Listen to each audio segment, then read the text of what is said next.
Ja, det här är Jima 504E. Det är en ny traktor som nu har blivit godkänd för Europa. 50 hästkrafter.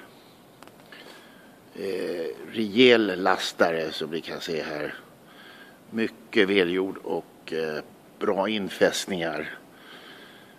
Mycket väl förbunden till ramen.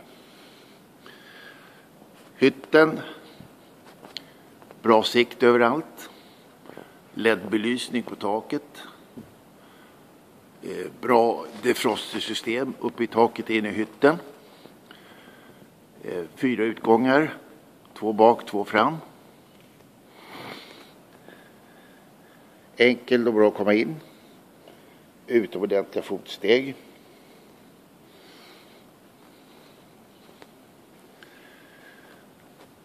Och här har vi då i bak dubbelverkande hydrauluttag. Kraftuttag 540 000 varv. Rejäla lyftarmar. Samt LED-belysning i taket.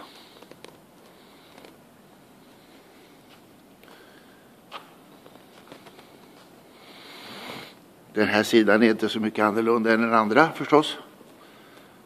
Men det ser ändå. Vilken fin traktor. Vilken fin traktor. Välkommen och provkör.